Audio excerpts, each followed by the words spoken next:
ETV நேயர்களுக்கு வணக்கம். இது ETVயின் ஃபிளாஷ் நியூஸ். சைனா ரொம்ப குட்டியான ஒரு ட்ரோனை வந்து வடிவமைச்சிருக்கிறாங்க. ரொம்ப குட்டின்னா அதாவது ஒரு கொசு அளவிலான ஒரு ட்ரோன் அப்படின்னு சொல்லலாம்.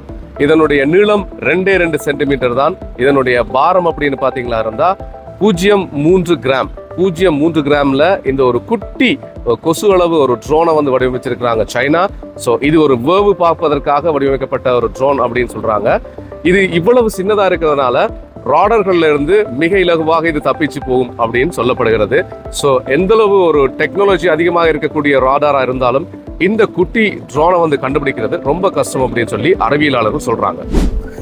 இலங்கையின் வடக்கிலே காணிகளை கையகப்படுத்துகின்ற ஒரு வர்த்தமானிக்கு இலங்கை உயர்நீதிமன்றம் இடைக்கால தடை விதித்திருக்கிறது. இலங்கை காணிகள் நிர்ணய சட்டத்தின்படி 4வது பிரிவின்படி இலங்கையினுடைய வடக்கில் இருக்கக்கூடிய காணிகளை கையகப்படுத்துவதற்கான ஒரு வர்த்தமானியை அரசாங்கம் அறிவித்திருந்தது. அந்த அரசாங்க வர்த்தமானிக்கு எதிராக இலங்கையினுடைய ஜனாதிபதி சட்டத்தரணி M.A. சுமந்திரன் அவர்கள் ஒரு மனுவை தாக்கல் செய்திருந்தார் உச்சநீதிமன்றத்தில். அந்த மனுவை விசாரித்த உச்சநீதிமன்றம் தற்பொழுது அந்த இலங்கையின் காணிகளை கையகப்படுத்துகின்ற வடக்கிலே காணிகளை கையகப்படுத்துகின்ற அந்த வர்த்தமானிக்கு ஒரு இடைக்கால தடையை விதித்திருக்கிறது. பிரான்சினுடைய தென்கிழக்கு மற்றும் மத்திய கிழக்கு பகுதிகளில் வந்து வெயிலினுடைய வெப்ப அலையினுடைய தாக்கம் அதிகமாக இருக்கிறதா சொல்லப்படுது. குறிப்பாக பார்த்தீங்களா இருந்தால் 27, 28, 29 ஆகிய தேதிகளில் வந்து எல்லோ அலர்ட், அதாவது வந்து மஞ்சள் எச்சரிக்கை விடுக்கப்பட்டிருக்கிற இந்த பகுதிகளுக்கு. குறிப்பாக தென்கிழக்கு மத்திய கிழக்கு பகுதிகளில் வந்து 9 மாவட்டங்களுக்கு இந்த எச்சரிக்கை விடுக்கப்பட்டிருக்குது. கிட்டத்தட்ட சனி ஞாயிறு 28, 29 ஆகிய நாட்களில் 42 டிகிரி செல்சியஸுக்கும் இந்த வெப்ப அலை வரக்கூடும் அப்படின்னு சொல்லப்பட்டிருக்கிறது. ஸோ மார்சே, லியோன் அந்த பக்கம் இருக்கக்கூடிய மக்கள் வந்து ரொம்ப கவனமாக இருக்கணும். பாராளுமன்றத்தில் முக்கியமான ஒரு சட்ட மூலம் தற்பொழுது முன்மொழியப்பட்டிருக்கிறது. இது என்ன சட்ட மூலம் அப்படின்னு சொன்னால், பிரான்சில் இருக்கக்கூடிய சட்டவிரோத குடியேறிகளுக்கான திருமண தடை சட்டம் என்று சொல்லப்படுகிறது.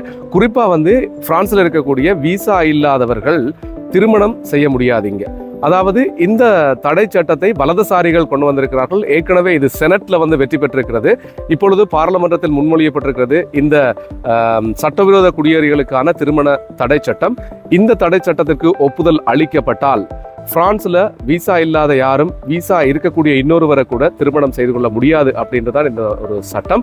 ஸோ இந்த சட்டத்தினுடைய வாக்கெடுப்பு நடைபெற இருக்கிறது.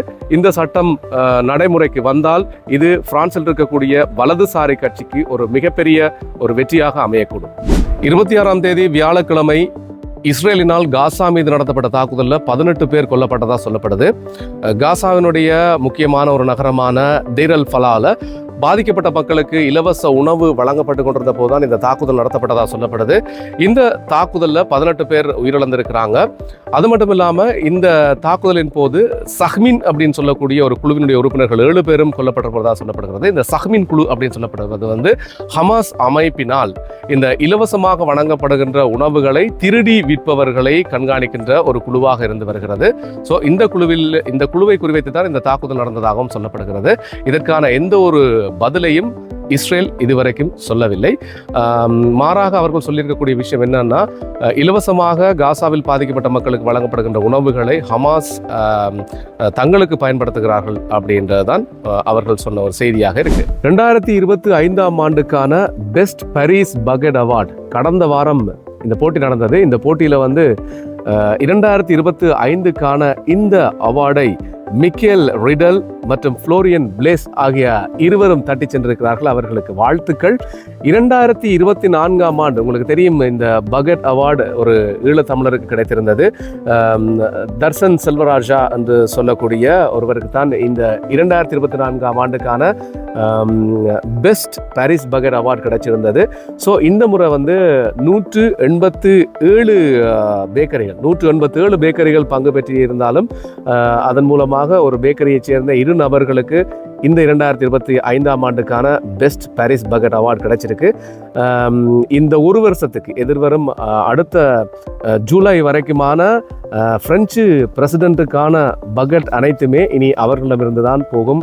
அவர்களிடமிருந்து தான் அந்த பிரெஞ்சு பிரசிடென்ட்டினுடைய பகட் கூடைகள் நிரப்பப்பட போகிறது என்பது ஒரு மகிழ்ச்சிக்குரிய ஒரு விஷயமாக இருக்கிறது. பிரான்ஸில் வந்து பகட் அப்படின்றது வந்து ஒரு உணர்வு. குறிப்பாக வந்து இது யுனெஸ்கோ மூலமாக அங்கீகரிக்கப்பட்ட ஒரு பிரான்சினுடைய ஒரு உணவாகவும் இந்த பகெட் இருப்பது குறிப்பிடத்தக்க ஒரு விஷயமாக இருக்கு.